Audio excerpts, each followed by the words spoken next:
this is OCD Movie Reviews. My name is Greencat, and welcome guys to another movie review. Today I'm going to review Greenland. This is a new action disaster film that stars Gerard, Butler and Morena, Baccarin. A bunch of comets have been landing on the state of Greenland, so Gerard, Butler and his family tries to get to safety. Space agencies are predicting an extinction level event. We're gonna be together, all right, kiddo? We're just trying to get to safety. They've been tracking the military flights to bunkers in Greenland. It's our only chance. Move back! Perimeter breach. Perimeter breach. Runway 33. Drop your weapons down! Allison! Nathan!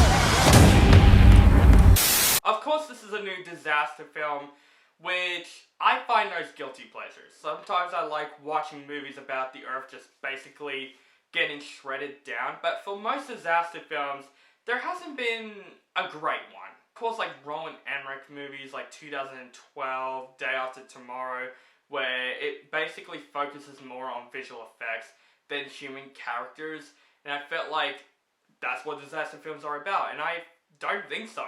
They should really focus on people trying to get out of these disasters, not just always show visual effects. Yeah, Geostorm wasn't that great, which also stars Gerard, Butler. So I'm worried that this movie might be that. It might be the next Geostorm. It's another disaster film starring Gerard, Butler. But to my surprise, guys, I actually really enjoyed this movie, and I was honestly not expecting to enjoy this movie all that much. First of all, let's talk about the performances of the film. Of course, Gerard Butler was fantastic in the film. Gerard Butler is a good actor, but the problem is he isn't in good movies, or at least he's in best parts of these bad movies. Greenland is definitely one of his better performances in a while. He was great in 300. I think that's like the only iconic performance he did.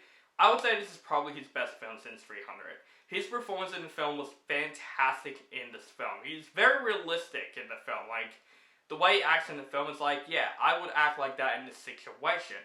Also, surprisingly, Morena Baccarin, hopefully I say her name right, she was in Deadpool. She plays, of course, Deadpool's girlfriend.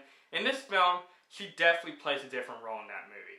This movie, she really stood out for me. I think she was fantastic in this film. You literally worry with her in the film. There are parts in this movie that are pretty heartbroken with her character. And you watch this film and you literally feel sorry for her throughout most of the movie. And her performance in this film was fantastic. And I'm like, she is a good actress. Not just she's hilarious and cute in Deadpool, she can act as well, especially in Greenland. Also, there's a kid actor in the film that plays their son in the movie. Wow, he's a great kid actor. I mean, like, towards the film, surprisingly, this kid makes really smart decisions throughout the film. I'm literally like, wow, that is some good writing for this kid actor.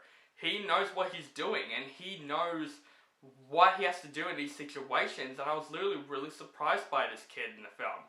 And the kid who played him did a really good job in the film.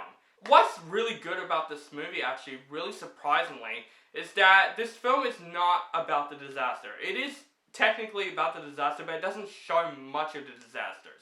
We don't see much comments in this movie, like smashing in other states and all that stuff. It's all focused on this family trying to get each other safe. They're separated, trying to get back together.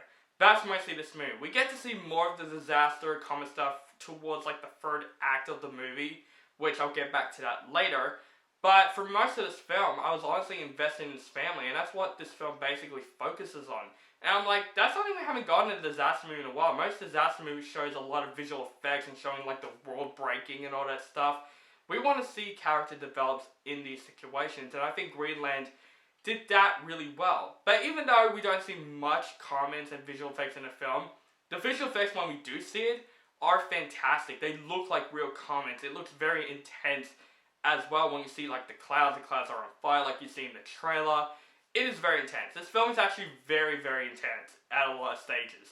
There's a lot of serious moments in the film because the trailer marked this film as like a fun disaster movie, but the movie gets more dramatic and heartbreaking at the exact same time. When I watched this film, I was literally surprised by that aspect. I didn't expect this film to be as dramatic as I thought. Like, there are parts of the movie that I almost teared up. I'm not even kidding. Like, I gotta give props to the director of this movie who directed the Has Fallen movies. I know he directed one of them. I think it was the recent one, Angel Has Fallen. Great improvement, because I wasn't a huge fan of that movie, but I gotta give props to the writing of this film for the most part. The writing of this film was very, very good in the film. The only problem that I would say for Greenland is that the third act did ruin the film for me.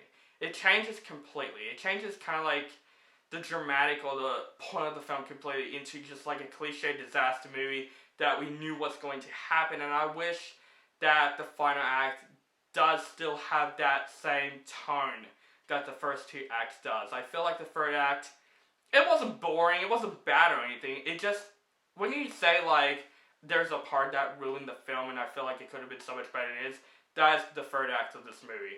But guys, overall, I was really surprised by Greenland. I was really surprised of how much fun I had with this movie. I had a good time with Greenland. It is dramatic, it has great visuals, but for the most part, it's a good story about family trying to stick together and get to safety. I'm going to give Greenland a 7 out of 10. So guys, that is my review for Greenland. Let me know what you think of this movie in the comments below. Do you like the movie, hate the movie, or you thought it's okay? Just let me know in the comments below. Make sure you guys follow me on Facebook, Stardust, Instagram, Twitter. Keep contacting me, and yes, I will review some Christmas films, of course, because it's always the holiday season. And of course, I got 2 more 2020 movies that I'm honestly going to focus on, which is One More 1984. I'm going to see a screen for it next Wednesday, and Disney Pixar Soul. And I think that will be the final movies I'm going to review for 2020 before I do my end of year list.